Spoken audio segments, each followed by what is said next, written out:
নমস্কাৰ বন্ধু বান্ধৱীসকল, এই মুহূৰ্তত আপোনালোকলৈ লৈ আহিছোঁ এটি গুৰুত্বপূৰ্ণ ভিডিঅ'।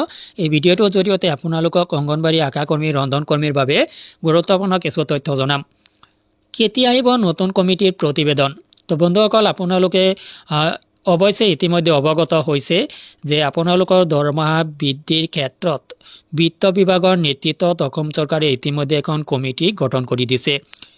আৰু এই কমিটিৰ প্ৰতিবেদন কেতিয়া আহিব? শীতকালীন অধিৱেশনৰ পিছতেই এইসকলৰ দৰমহা বাঢ়িব নেকি? অৰ্থাৎ অংগনবাড়ী আশা কৰ্মী ৰন্ধন কৰ্মী আপোনালোকৰ দৰমহা শীতকালীন অধিৱেশনৰ পিছতেই বাঢ়িব নেকি? এই সংক্ৰান্তত বিতং কিছু তথ্য আপোনালোকৰ সৈতে শ্বেয়াৰ কৰিব যত্ন কৰিম।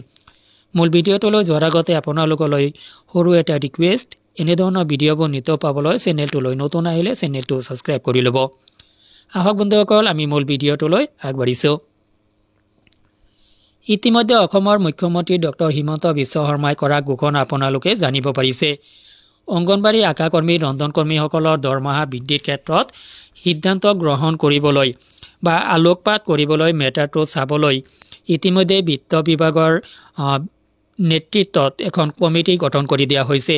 আৰু এই কমিটিয়ে কেছ ষ্টাডিৰ দৰে আপোনালোকৰ দৰমহা গাঁথনি কিমান বৃদ্ধি কৰিব পৰা যায়, কাৰ বাবে কিমান দৰমহা গাঁথনি দিব পৰা যায়, গোটেইখিনি বিষয়ৰ ওপৰত আলোকপাত কৰিব আৰু প্ৰতিবেদন তৈয়াৰ কৰিব।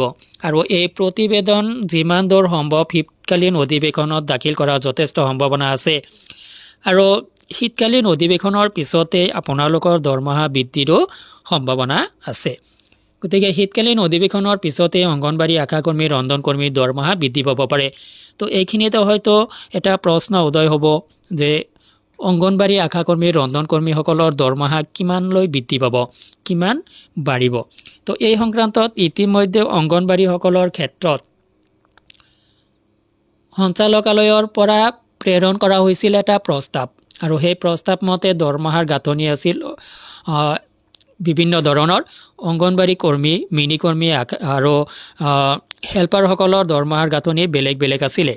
তো পূৰ্বৰ সেই প্ৰস্তাৱ মতে যদি প্ৰস্তাৱটো ষ্টাডি যদি কৰে কমিটিয়ে, নতুনকৈ গঠন কৰি দিয়া কমিটিয়ে যদি ষ্টাডি কৰে, তেতিয়াহ'লে অৱশ্যে সেই প্ৰস্তাৱটোৰ লগত যদি সংগতি ৰাখি দৰমহাৰ গাঁথনিটো কৰা হয়, তেতিয়াহ'লে ভালেখিনি দৰমহা বৃদ্ধি পাব অংগনবাড়ী কৰ্মীসকলৰ ক্ষেত্ৰত, বা সহায়িকা হওক বা আপোনাৰ মিনি কৰ্মী হওক। তো ইয়াৰ পিছতে হওক আশা কৰ্মী ৰন্ধন কৰ্মীসকলে বিভিন্ন সময়ত প্ৰতিবাদী কাৰ্যসূচীৰ জৰিয়তে বা ৰিচেণ্টলি তেওঁলোকে যি কাৰ্যসূচী গ্ৰহণ কৰিছিলে, সেই প্ৰতিবাদী কাৰ্যসূচীসমূহতো আশা কৰ্মী হওক বা ৰন্ধন কৰ্মীসকলে হওক তেওঁলোকে মাহেকীয়াভাৱে 10,000 টকা দৰমহা ডিমাণ্ড কৰে চৰকাৰৰ ফালৰ পৰা।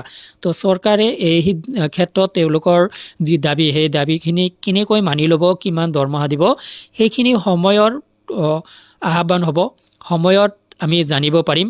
এই সংক্ৰান্তত কিবা লেটেষ্ট আপডেট পোৱাৰ লগে লগে মই আপোনালোকক পৰৱৰ্তী ভিডিঅ'ত জনাই দিব যত্ন কৰিম। ইয়াৰ বাবে পুনৰবাৰ কৈছোঁ, চেনেলটোলৈ নতুন আহিলে চেনেলটো ছাবস্ক্ৰাইব কৰি লওক। আজিলৈ এৰিছোঁ, ধন্যবাদ।